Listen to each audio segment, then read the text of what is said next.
அமெரிக்காவுடைய ஆதிக்கத்தை, அமெரிக்காவும் இஸ்ரேலும் செய்த இந்த ஆதிக்கத்தை, அடக்குமுறையை உலக நாடுகள் யாரும் தடுத்து நிறுத்துவதற்கு முன் வரவில்லை. ஏன் ஏகாவத்தியான அந்த ஐநா சபையை பார்த்து கைகட்டி வேடிக்கை பார்த்தது. என்ன நடக்கட்டும் என்று சொல்லி ஐநா சபையும் கூட அவர்களுக்கு மத்திய ஒரு சமரசத்தை செய்து வைக்கவில்லை. உலக நாடுகளே வேடிக்கை பார்த்த பொழுது ஒரே ஒரு குரல் தான் ஈரானிலிருந்து சிங்கப்பூராக கர்ஜித்தது. கர்ஜித்த அந்த குரலை, கர்ஜித்த அந்த சிங்கத்தை வேட்டையாடுவதற்காக வந்த ஏவுகணை அமெரிக்கா இஸ்ரேலிலிருந்து வரவில்லை, இஸ்லாமிய நாடுகளிலிருந்து வந்தது. இதுதான் ஒற்றுமைக்கு மிகப்பெரிய ஒருவரையை போய் வைத்ததுக்கு இதுதான் காரணம்.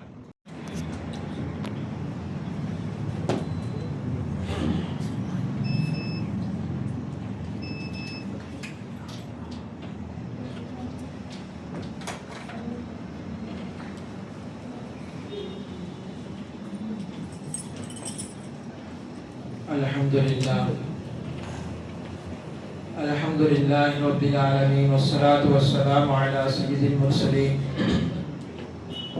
وعلى آله وأصحابه أجمعين أما بعد فقد قال الله تعالى في القرآن العظيم وفي الفرقان المجيد فأعوذ بالله من الشيطان الرجيم بسم الله الرحمن الرحيم وإن طائفتان من المؤمنين الذين اقتتلوا فأصلحوا بينهما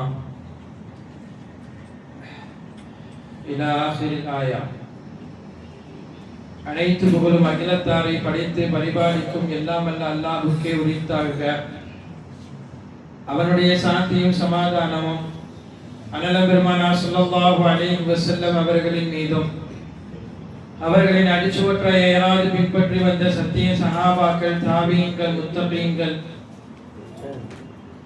நம் அனைவர்கள் மீதும் என்றென்றும் நிரப்பமாக உண்டாகட்டுமாக. சகீபுருதி அல்லாஹ்வின் நல்லடியார்களே, ஜோரிய சூரத்துல் ஹுஜராத் இதில் அல்லாஹ் தஆலா இரு பிரிவினர்கள் சண்டையிட்டுக் கொண்டால் அவர்களுக்கு மத்தியில் எப்படி ஒற்றுமையை ஏற்படுத்த வேண்டும், ஒற்றுமைக்காக நாம் எப்படியெல்லாம் பாடுபட வேண்டும் என்பதை குறித்து பேசுகிறார்.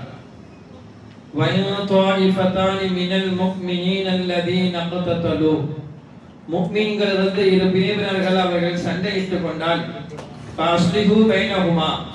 அவர்களுக்கு மத்தியில் நீங்கள் சமாதானத்தை பேசுங்கள். அவர்களில் ஒரு பிரிவினர்கள் இன்னொரு பிரிவினர்களை மிகைத்து விட்டால், இன்னொரு பிரிவினர்கள் மீது அவர்கள் ஆதிக்கம் கொண்டால்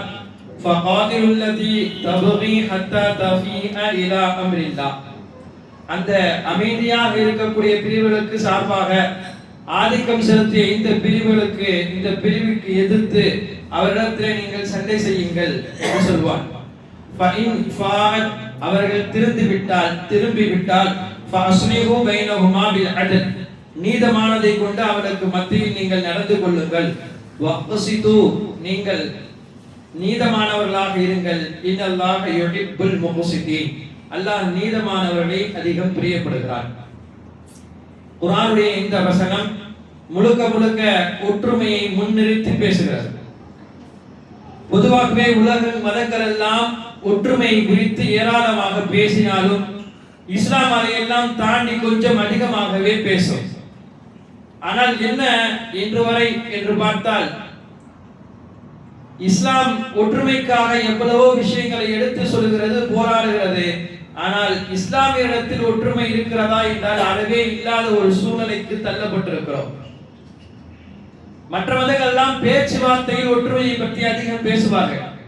ஆனால் இஸ்லாத்திற்கும் மற்ற மதத்திற்கும் மத்தியிலே உள்ள ஒரே வித்தியாசம் என்னவென்றால், இஸ்லாம் இபாதத்திற்குள்ளேயே கொண்டு வந்து ஒற்றுமையை சேர்க்கிறது.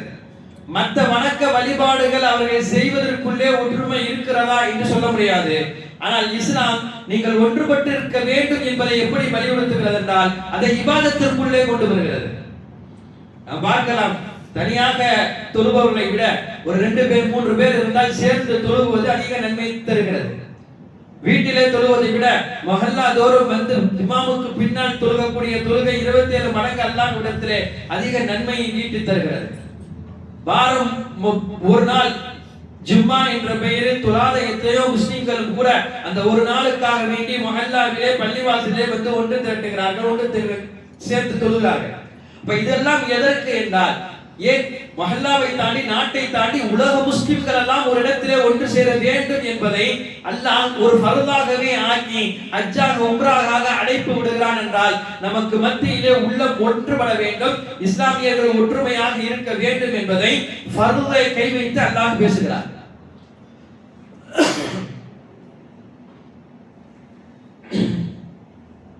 இஸ்லாத்தினுடைய அடிப்படை சட்டங்களை ஒற்றுமையை குறித்து பேசுகிறது. இன்னும் அதிகம் சொல்ல போனால் இஸ்லாத்தினுடைய பிரிவு சட்டங்கள், இஸ்லாத்தினுடைய உள்ளே செய்யக்கூடிய எத்தனையோ அமல்களும் கூட அல்லாஹ் ஒற்றுமை காண வேண்டும் என்பதற்காக சில சட்டத்தை அப்படியே வைத்திருக்கிறார். உதாரணமாக சொல்ல போனால் சூரா ஃபாத்திஹா, தொழுகை ஓதவில்லை என்றால் தொழுகையே இல்லை. அப்ப எல்லா தொழுகையுடைய ரக்காயத்திலும் சூரா ஃபாத்திஹா ஓதுகிறோம். அந்த சூரா ஃபாத்திஹா அல்ஹம்துலில்லாஹி ரப்பில் ஆலமீன் அர்ரஹ்மானிர் ரஹீம் மாலிகி யௌமித்தீன் இய்யாக நஅபுது வ இய்யாக நஸ்தஈன். யா அல்லாஹ், நாங்கள் உன்னையே வணங்குகிறோம், உன்னிடத்திலே நாங்கள் உதவி தேடுகிறோம். இப்ப நஅபுது என்ற இந்த அரபி வார்த்தைக்கு அர்த்தம் என்றால் நாங்கள் வணங்குகிறோம் என்று பொருள். ஒரு இமாம் தொழுக வைக்கிறார், நாங்கள் வணங்குகிறோம் என்று சொல்கிறார். நாம் எல்லாம் பின்னால் நின்று அதை கேட்கிறோம், திரும்ப சொல்கிறோம், நாமும் சஜ்தா செய்கிறோம், நாமும் அதற்கு ஏற்ப தொழுகிறோம் என்றால் சரி. ஆனால் நாம் தனியாக தொழக்கூடிய தொழுகையிலும் அப்படித்தானே தொழுகிறோம். இந்த தனியான தொழுகையிலே என்ன சொல்ல வேண்டும்? அஅபுது என்று சொல்ல வேண்டும். எல்லாம் நான் உன்னை வணங்குகிறேன், நான் உன்னிடத்திலே உதவி தேடுகிறேன் என்ற வார்த்தையை தான் அரபியில் புழக்கம் செய்ய வேண்டும். ஆனால் அந்த தனியாக தொழுகையிலும் அஅபுது தான் சொல்ல வேண்டும் என்பது நமக்கு கற்றுக் கொடுக்கிறது. தனியாக தொழுதாலும் கூட ஒற்றுமையுடைய பலத்தை அல்லாஹ் குர்ஆனுக்குள்ளே இஸ்லாமியர்கள் விளங்குவதற்காக அந்த அத்தியாயத்தை அப்படியே வைத்திருக்கிறான். அப்படித்தான் தொழுதாக வேண்டும். சிறு சிறு விஷயங்களிலிருந்தே ஒற்றுமை குறித்து இஸ்லாமியத்திலே அதிக ஆர்வம் வர வேண்டும், முக்கியத்துவம் கொடுக்கப்பட வேண்டும் என்பதற்காக இதுவரை அடிப்படை சட்டங்களிலிருந்தே இஸ்லாம் ஒற்றுமையை பற்றி பிடிக்க சொல்கிறார். பெருமானார் ஸல்லல்லாஹு அலைஹி வஸல்லம் மட்டுமல்ல, வந்த அத்தனை நபிமார்களும் வந்ததனுடைய பெரிய நோக்கம் தௌஹீதுக்காக வேண்டியும் மக்களுக்கு மத்தியிலே உதவுவதற்காகவும் குறிப்பாக இந்த உம்மத்தை ஒற்றுமையாக கொண்டு போக வேண்டும் என்பதை முன்னிறுத்தி தான் எல்லா நபிமார்களும் பேசியிருக்கிறார்கள். பல நேரங்களில் ஏதாவது பிரச்சனை வந்துவிட்டால், குழப்பம் வந்துவிட்டால், இரு பிரிவாக பிரியக்கூடிய ஒரு நிலை வந்துவிட்டால் அதற்கு தடையாக இருக்கக்கூடிய எந்த விஷயத்தையும் முதலில் தள்ளிவிடலாம். ஆனால் அந்த இடத்திலே ஒற்றுமையாக இருப்பதை முதலில் எடுத்து பிடிக்க வேண்டும். நமக்கெல்லாம் தெரியும், மூசா அலைஹிஸ்ஸலாம் தூர்சினா மலைக்கு சென்றார்கள். தௌராத்துடைய வேதத்தை வாங்குவதற்காக தனது பொறுப்பிலே ஹாரூன் அலைஹிஸ்ஸலாமை வைத்து விட்டு போனார்கள். போகக்கூடிய அந்த சந்தர்ப்பத்தில் இடைப்பட்ட காலத்தில் அந்த மக்கள் சாமரி என்ற ஒருவன் உள்ளே வந்தான். அவன் ஏதோ தன் கையில் வைத்திருக்கக்கூடிய மண்ணை வைத்து ஒரு மாட்டை சிலையாக செய்தான். சிலையாக செய்தவன் ஜிப்ரீல் அலைஹிஸ்ஸலாம் வந்து போகக்கூடிய நேரத்தில் அவருடைய குதிரை காலடி தடங்களினுடைய மண்ணை எடுத்து வைத்துக் கொண்டான். அதை அவன் செய்துவிட்ட அந்த மாட்டு சிலையின் மீது போட்டான். அந்த மாடு ஒரு விதமாக சத்தம் போட்டது. உலகத்தில் மாட்டை வணங்குவர்கள் சாமிரி கொடுத்த இந்த மாட்டினுடைய அடிப்படையில் இன்று மாட்டை வணங்குவர்கள் இன்று வரை இருந்து கொண்டிருக்கிறார்கள். அப்ப அவன் அங்கு ஆரம்பித்த அந்த வேலை என்ன சொன்னான்? உங்கள் மூசா எங்கேயோ போய் தூர்சினா மலையிலே உங்களுக்கு வேதத்தை வாங்கி வர போகிறார், ஆனால் உங்களுடைய இறைவன் இதோ இந்த வழியில இருக்கிறானே, இதை விட்டு விட்டு மூசா எங்க போகிறார் என்று சொல்லி அந்த மக்களை எல்லாம் வழிகெடுத்து மாட்டை வணங்கக்கூடிய மக்களாக அந்த மக்களை ஆக்கிவிட்டார். மூசா அலைஹிஸ்ஸலாம் போனவர்கள் திரும்பி வந்தார்கள். இந்த செய்தி வந்ததையும் பார்த்ததையும் மூசா அலைஹிஸ்ஸலாம் ஒரு கணம் பயந்து போய்விட்டு மக்களிடம் விசாரித்த போது, ஆம் நடந்தது, எங்கள் தெய்வம் இதெல்லாம் அவர்கள் சொன்ன பொழுதுதான் முதலில் மூசா அலைஹிஸ்ஸலாம் போனது ஹாரூன் அலைஹிஸ்ஸலாம். கேட்டார்கள், உன்னை பிரதிநிதியாக நான் விட்டு போனேன், நான் அமர்த்தி விட்டு போனேன், இந்த மக்களை நீ தடுத்திருக்க வேண்டாமா? இந்த மக்களை வழிகட்டிலிருந்து பாதுகாத்திருக்க வேண்டாமா? நீ பார்த்து கொண்டுதான் இருந்தாயா என்று குர்ஆன் எந்த அளவுக்கு பேசுகிறது. மூசா அலைஹிஸ்ஸலாமுடைய கோபத்தை தாடியை பிடித்து உடுக்கி பேசினார்கள் மூசா அலைஹிஸ்ஸலாம் என்று வருகிறது. அல்லாஹ்வுக்கு இவ்வளவு காலம் கட்டும் இந்த மக்களை அல்லாஹ் தான் இறைவன் ஒன்றிணைத்து வைத்துக் கொடுக்கும் மக்களை கொஞ்சம் போய் வரக்கூடிய இடைப்பட்ட இந்த காலத்தில் வழிதவறு செய்து விட்டார். உண்மையிலே ஒரு நபிக்கு வர வேண்டிய கோபம் தானே. ஆனால் ஹாரூன் அலைஹிஸ்ஸலாம் இந்த சொன்ன பதில் தான் உலகத்தில் அனைத்தையும் விட ஒற்றுமை சீர்குலைந்து போனால் இந்த உம்மத்தை சீர்குலைந்து போய்விடும் என்பதற்கு ஒரு அழகான உதாரணத்தை சொன்னார்கள் ஹாரூன் அலைஹிஸ்ஸலாம். நீங்கள் வந்து விட்டீர்கள், நீங்கள் வந்து விட்டீர்கள், வந்த நீங்கள் இந்த மக்களை எப்படி சரி செய்ய வேண்டுமோ சரி செய்து விடுவீர்கள். மக்கள் உங்களை நபியாக பார்த்து கொண்டிருக்கிறார்கள். ஆனால் இடைப்பட்ட நான் உள்ளே வந்து ஏதாவது ஒன்று சொன்னால் என் பக்கம் ஒரு பக்கம் ஒரு கூட்டம் நிற்கும், சாமியின் பக்கம் ஒரு கூட்டம் நிற்கும். இந்த முஸ்லிமுடைய இந்த சமூகம் இரண்டாக பிளக்கப்படும். இரண்டாக பிளக்கப்பட்ட சமூகத்தை ஒன்று சேர்ப்பது என்பது முடியாத காரியம். இது எத்தனையோ விஷயத்திற்கு ஒன்றுபடுவதை விட்டுவிட்டு பலவிதமான விஷயங்களை நாம் முன்னிறுத்தி பேசுவதனால் ஒற்றுமை இழந்ததனுடைய பின்னணியாக அனைத்தையும் இழந்து இருக்கிறோம். பெருமானார் ஸல்லல்லாஹு அலைஹி வஸல்லம் ஒற்றுமைக்காக வேண்டி எத்தனையோ விஷயத்தை இழந்தார்கள். ஆனால் ஒற்றுமை இழக்கக்கூடாது என்று சொன்னார்கள். உலகத்தில் எல்லோராலும் பார்க்கப்படக்கூடிய ஆக பெரும் வணக்கஸ்தலம் இன்று உலக இஸ்லாமியர்களால் ஒன்று கூடக்கூடிய அந்த காபத்துல்லாஹுடைய கட்டுமான பணி எப்படி இருக்க வேண்டும் என்பதற்கு எல்லாருக்கும் ஒரு ஆசை இருக்கும். ஆனால் அந்த ஆசையெல்லாம் தாண்டி முதலில் அந்த காபாவுடைய அனைத்தையும் கட்டிப்பிடித்த இப்ராஹிம் அலைஹிஸ்ஸலாம் தான் அதற்கு அதிக முன்னுரிமை கொடுத்தவர்கள். அவர்கள் எப்படி நினைத்தார்களோ அல்லாஹ்வுடைய ஆணைக்கிணங்க அப்படி இருந்தால்தான் அது காபத்துல்லாஹ். ஆனால் வந்த பிறகு வறுமையிலே பெரிய வறுமை ஏற்பட்டு காபத்துல்லாஹ் ஒரு பெரிய வெள்ளப்பெருக்கினால் ஒன்றுமில்லாமல் கொஞ்சம் அழிந்த பிறகு எல்லாரும் தங்களுடைய பொருளாதாரத்தை போட்டு காபத்துல்லாவை கட்டுமான பணிக்கு உள்ளாக்கினார்கள். அப்ப அப்படி கட்டும் பொழுதுதான் காபத்துல்லாவுடைய கட்டுமான பணி கொஞ்சம் மாறியது. அப்போது இருந்த காபத்துல்லா ஒரு வாசல் அல்ல, 2 வாசல் வைக்கப்பட்டிருந்தது. ஒரு உள்ளே வர வாசல், ஒன்று வெளியே போகக்கூடிய வாசல். அதே போல இப்போது நாம் பார்க்கக்கூடிய காபத்துல்லாவுக்கு மறுபடியும் இதுக்கு முன்னாலும் சொல்லியிருக்கிறேன், அந்த அறவட்டத்தில் இருக்கக்கூடிய ஹதீம் என்ற அந்த பகுதி, ஹிஜ்ரா இஸ்மாயில் என்ற பகுதி காபத்துல்லாவிலே இணைந்திருந்தது.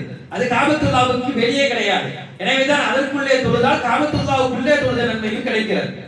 அப்போ இதுவும் வெளியே இருந்தது, இதுவும் வெளியாக்கப்பட்டு விட்டது. இந்த 2 விஷயம் இப்ராஹிம் அலைஹிஸ்ஸலாம் பெருமானார் ஸல்லல்லாஹு அலைஹி வஸல்லம் அவர்கள் சொல்லித் தருகிறார்கள். இப்ராஹிம் அலைஹிஸ்ஸலாம் கட்டிய அந்த காபாவுக்கு 2 வாசல். இப்ராஹிம் அலைஹிஸ்ஸலாம் அந்த கட்டிய காபா ஹிஜ்ரா இஸ்மாயிலை உள்ளே இணைத்து கட்டினார்கள். ஆனால் தற்போது பணத்துடைய குறைபாட்டினால் இது வெளியாக்கப்பட்டு விட்டது. இந்த முகம்மதுடைய உள்ளம் நாடுகிறது என்ன?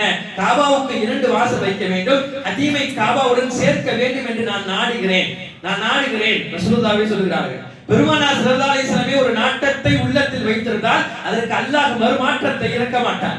அல்லாஹ்வும் அதிலே ஒன்றுபட்டு தான் இருப்பான். எத்தனையோ விஷயங்கள் வரலாற்றில் நாம் அப்படித்தான் படிக்கவும் செய்கிறோம்.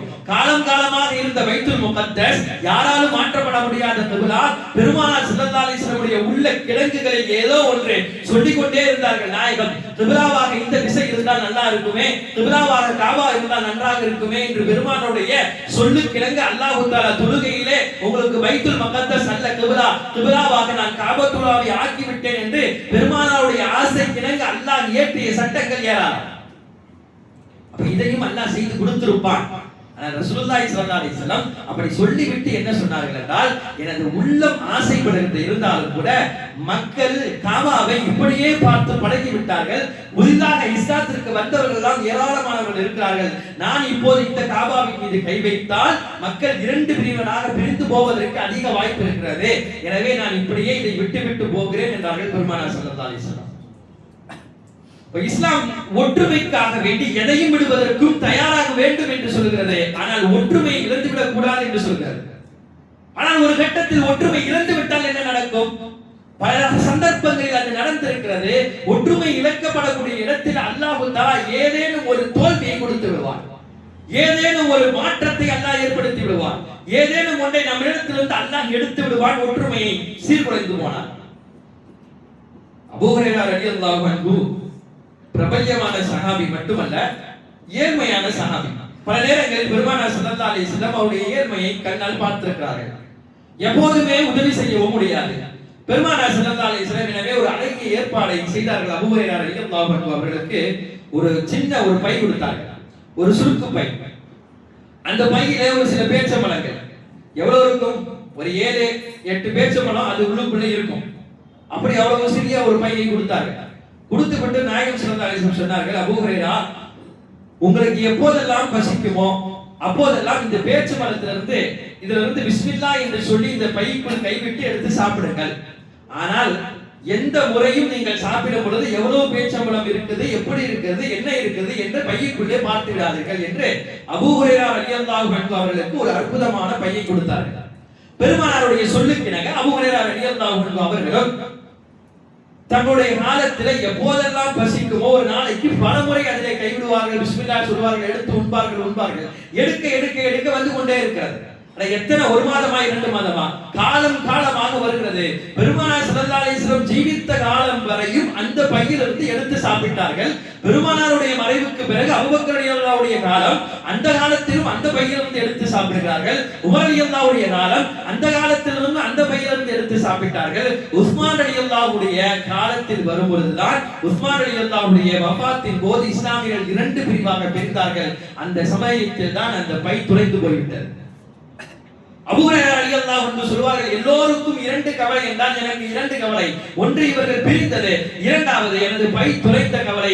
பை துளைந்ததற்கே தான் ஒரு காரணமாக அவர்கள் எடுத்து சொல்வது, இந்த உம்மத்து பிரிக்கப்பட்டதினால் அல்லாஹ் எனக்கு கொடுத்த ஒரு விதமான இழப்பு என்று சொல்றார்கள். ஏதாவது ஒன்றை அல்லாஹ் நம்மிடமிருந்து எடுத்து விடுவார். நம்முடைய வாழ்நாளில் வருடத்தில் ஒரு நாள் அது இந்த நாளாக இருக்காதா என்று ஏக்கப்பட்டு கொண்டே இருக்கிறோம். ஆனால் அந்த நாளை அல்லாஹ் வருஷத்தில் ஒரு நாளாகத்தான் ஆக்கியிருக்கிறார்.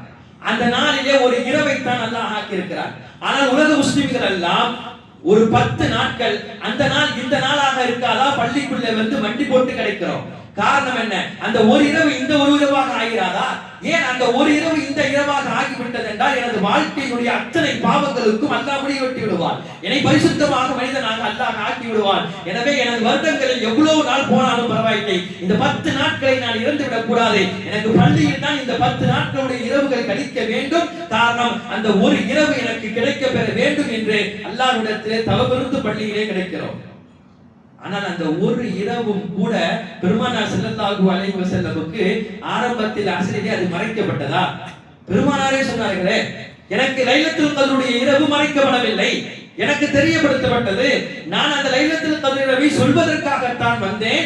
வெளியே வரும் பொழுது 2 சஹாபாக்கள் சண்டை போட்டுக் கொண்டிருந்தார்கள். அவருடைய சண்டையின் காரணமாக எனக்கு அது எந்த இரவு என்பதை அல்லாஹ் உயர்த்தி விட்டான், எனக்கு அதை மறக்கடிக்க விட்டான் என்று பெருமானார் ஸல்லல்லாஹு அலைஹி வஸல்லம் இந்த உம்மத்திலிருந்து ஆக பெரும் 1000 மாதங்களை இந்த சிறந்த இரவை உயர்த்துவதற்கு காரணமாகவே எடுத்து சொன்னது, நீங்கள் சண்டை போட்டது உங்களுக்கு மத்தியில் பிரிவு ஏற்பட்டது.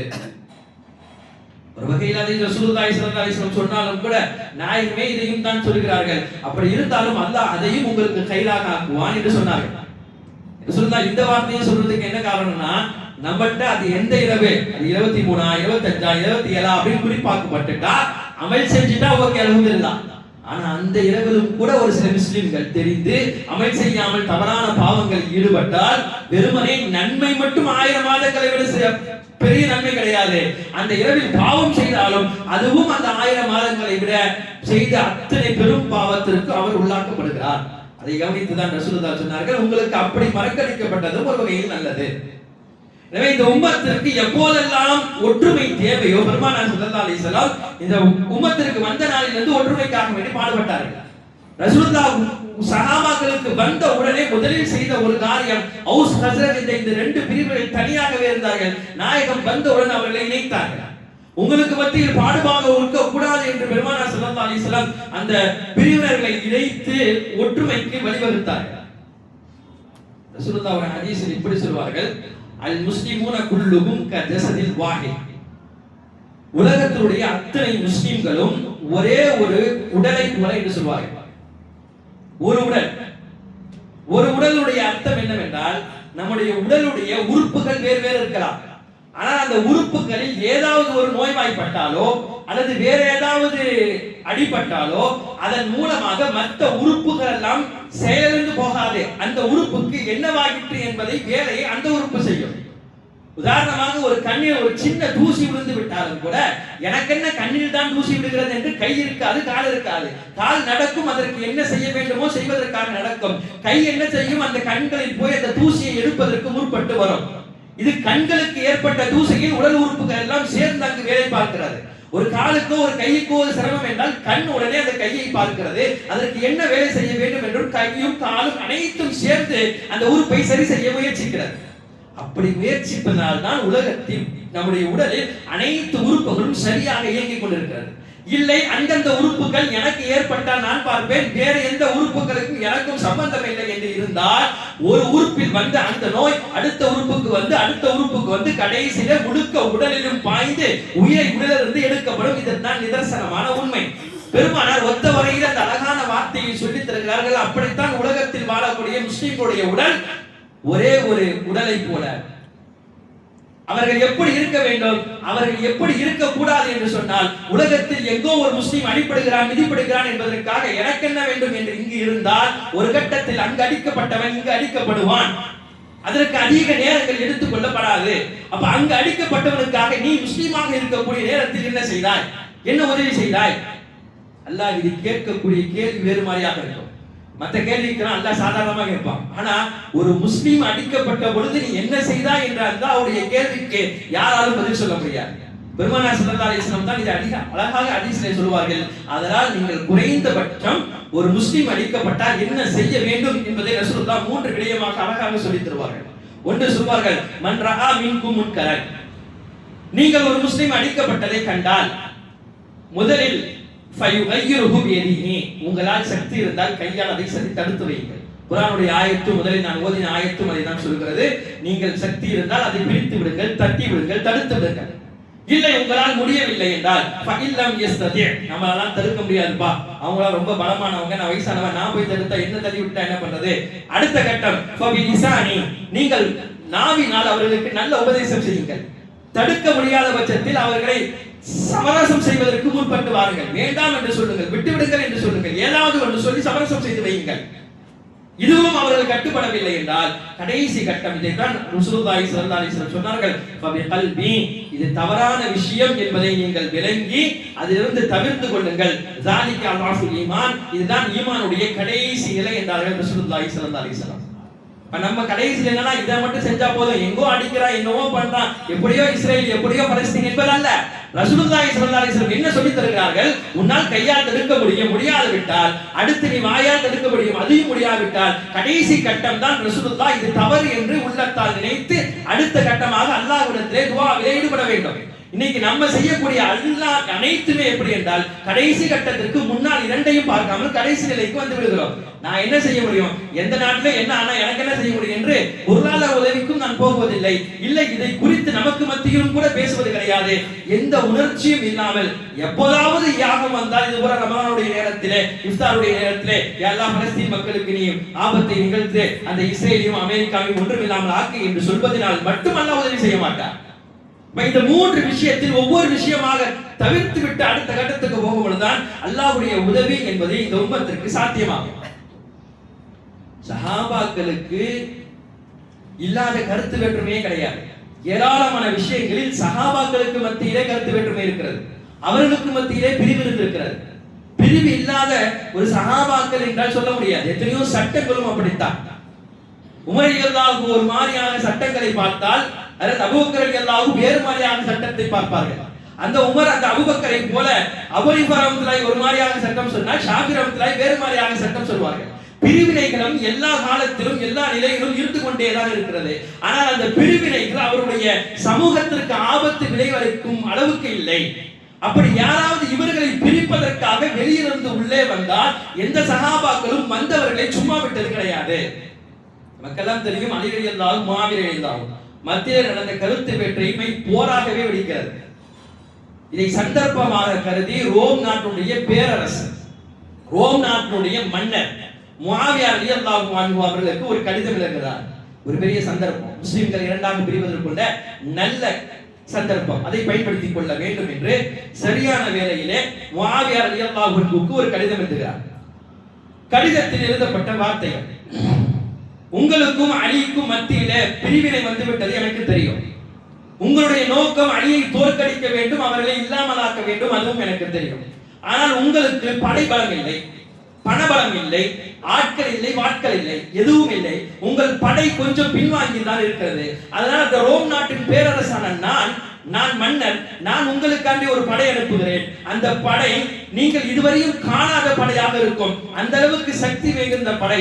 இந்த படையுடன் எடுத்து நீங்கள் அலி ரலியல்லாஹு அன்ஹுவிடம் போனால், அலியிடம் போனால் அலியுடைய படையை இந்த படை ஒன்றுமில்லாமல் ஆக்கிவிடும், நீங்கள் சொன்னால் அனுப்பி வைக்கிறேன் என்று சொல்லி ஒரு கடிதம் முஆவியா ரலியல்லாஹு அன்ஹு அவர்களுக்கு வருகிறது. இதை வாங்கி படித்தார்கள். படித்த முஆவியா ரலியல்லாஹு அன்ஹு அடுத்த ஒரு கடிதம் எழுதுகிறார்கள். கடிதத்திலேயே முதல் வாசகமே இதுதான்: ரோம் நாட்டின் பேரரசை கையில் வைத்திருக்கிறோம் என்ற திமிரில் இருக்கும் நாயே, நீ என்ன நினைத்துக் கொண்டிருக்கிறாய்? எனக்கும் அலிக்கும் பாகுபாடு வந்துவிட்டது, நான் அவரை எதிர்க்கிறேன் என்று நினைத்து விட்டாய், அது உண்மை. ஆனால் நாங்கள் எங்களுக்குள் என்ன வேண்டுமானாலும் செய்து கொள்வோம். எங்களுக்குள் 1000 பிரச்சனைகள் இருக்கும், 1000 கருத்து வேற்றுமை இருக்கும். ஆனால் இதையை கையில் எடுத்துக்கொண்டு இடையிலே வருவதற்கு உனக்கு யார் அருகதை கொடுத்தாய் இடையனே என்ற அளவுக்கு அந்த கடிதம் எழுதப்பட்டிருந்து கடைசியாக அவர்கள் சொன்ன ஒரு வார்த்தை: உன்னை அழிப்பதற்கு, உன் படையை வீழ்த்துவதற்காக அலி ஒரு படையை திரட்டுகிறார் என்று சொன்னால், அந்த படைக்கு தளபதியாக எடுத்து கொண்டு வந்து உன்னை விட்டுவிடாமல் வெட்டுவதற்கும் உன்னை ஒன்றும் இல்லாமல் ஆக்குவதற்கும் இந்த முஆவியா தயாராக இருக்கிறார். எங்களுக்கு மத்தியில் வெட்டி பேச்சுக்களை நீ கொண்டு வர வேண்டாம் என்று ஒரு கடிதத்தை எழுதி போட்டவுடன் படித்த ரோமுடைய பேரரசு அதற்கு மேல் இஸ்லாமியுடைய வட்டத்திற்குள்ளே வரவில்லை. ஏன்? அவர்கள் ஒற்றுமையாக இருந்ததுடைய பின்னணி உலகத்தில் எந்த ஒரு சமுதாயமும் இஸ்லாத்திற்குள்ளே வருவதற்கு பயந்ததற்கு என்ன காரணம்? அவர்களுக்கு மத்தியிலே இந்த ஒற்றுமையை யாரும் எதுவும் செய்ய முடியாது என்ற எண்ணம் அவர்களுக்கு இருந்தது. ஆனால் தற்காலத்தில் நடந்த நிகழ்வு என்ன? நாம் கண்கூடாக பார்த்தோமே. அமெரிக்காவுடைய ஆதிக்கத்தை, அமெரிக்காவும் இஸ்ரேலும் செய்த இந்த ஆதிக்கத்தை, அடக்குமுறையை உலக நாடுகள் யாரும் தடுத்து நிறுத்துவதற்கு முன்வரவில்லை. ஏன்? ஏகாவத்தியான அந்த ஐநா சபையை பார்த்து கைகட்டி வேடிக்கை பார்த்தது. என்ன நடக்கட்டுமோ நடக்கட்டுமோ நடக்கட்டும் என்று சொல்லி ஐநா சபையும் கூட அவர்களுக்கு மத்தியே ஒரு சமரசத்தை செய்து வைக்கவில்லை. உலக நாடுகளே வேடிக்கை பார்த்த பொழுது ஒரே ஒரு குரல் தான் ஈரானிலிருந்து சிங்கக்குரலாக கர்ஜித்தது. கர்ஜித்த அந்த குரலை, கர்ஜித்த அந்த சிங்கத்தை வேட்டையாடுவதற்காக வந்த ஏவுகணை அமெரிக்கா இஸ்ரேலிலிருந்து வரவில்லை, இஸ்லாமிய நாடுகளிலிருந்து வந்தது. இதுதான் ஒற்றுமைக்கு மிகப்பெரிய ஒருமுறையை போய் வைத்ததுக்கு இதுதான் காரணம். இப்ப எங்கு இஸ்லாமியர்கள் அழிக்கப்பட்டார்கள்? இஸ்லாமியர்கள் ஒருமையத்துமாக ஒரே கோட்டில் இருக்கும் பொழுது அழிக்கப்படவில்லை. இஸ்லாமியர்களுக்கு நாங்கள் நலவு செய்கிறோம், ஒரு இஸ்லாமியர்களுக்கு இதை நாங்கள் செய்கிறோம் என்று இஸ்லாமியர்களுக்கு மத்தியிலே நலவு செய்வது மாதிரி வந்த எத்தனையோ யூதர்களும் கிறிஸ்தவர்களும் தான் இந்த மண்ணை அழித்திருக்கிறார்கள். எனவே நாம் எப்பொழுது ஒரு கொடைக்கு பெருமானார் ஸல்லல்லாஹு அலைஹி வஸல்லம் அவர்கள் சொன்னதை போல இருந்தால் கண்டிப்பாக இந்த இஸ்லாம் பாடுபடும். நாம் இஸ்லாமியர்களை ஒன்று சேர்ப்பதற்கு முயற்சிக்கிறோம். பெருமானார் ஸல்லல்லாஹு அலைஹி வஸல்லம் மாட்டாறுகளையும் இஸ்லாமியையும் ஒன்று சேர்த்து காட்டினார்கள். மாட்டாருக்கும் இஸ்லாத்திற்கும் மத்தியிலே வித்தியாசம் இல்லை என்ற அளவுக்கு ரசூலுல்லாஹி ஸல்லல்லாஹு அலைஹி வஸல்லம் கடவுள் கொள்கையை மட்டும் வைத்து எடுத்து விட்டு பார்த்தால் எல்லாரும் செய்யக்கூடியது ஒன்றுதான் என்ற அளவுக்கு இஸ்லாத்தை பன்மயமாக பன்முகமாக ஆக்கிய பெருமானார் ஸல்லல்லாஹு அலைஹி வஸல்லம். மதீனாவிலே பெரும்பான்மை இஸ்லாமியர்கள் தான், யாரும் இந்துக்கள் பெரும்பான்மை கிடையாது. அப்படி பெரும்பான்மையாக இஸ்லாமியர்கள் இருந்த போதும் கூட பெருமானார் ஸல்லல்லாஹு அலைஹி வஸல்லம் சொன்ன வார்த்தை: நீங்கள் உங்கள் தெய்வங்களை உங்கள் வழிபடத்தில் பலியிட்டுக் கொள்ளுங்கள். அதற்கு நாங்கள் வழிவிடுகிறோம் என்று சொல்லவில்லை, அதற்கு நாங்கள் காவலாக நிற்கிறோம். அதுபோல எங்கள் கடவுளை நாங்கள் வணங்கும் பொழுது எங்களுக்கு நீங்கள் காவலாக இருங்கள் என்று பெருமானார் ஸல்லல்லாஹு அலைஹி வஸல்லம் போட்ட போட்டின் அடிப்படையில் தான் இஸ்லாம் இந்த அளவுக்கு வளர்ந்திருக்கிறது, விரிந்திருக்கிறது. எனவே கடைசி நாள் வரையும் ஏதாவது ஒரு குழப்பம் நம்மிடத்தில் வந்து கொண்டே இருக்கும். அந்த குழப்பத்தை விட்டு நாம் தவிர்ப்பதற்காக செய்ய வேண்டிய ஒரு மிகப்பெரிய பணி என்பது நமக்கு மத்தியிலே ஒற்றுமை. பெருமானார் ஸல்லல்லாஹு அலைஹி வஸல்லம் கடைசி மௌத்தினுடைய போதும் கூட இந்த உம்மத்தை அப்படி பார்த்தார்கள்.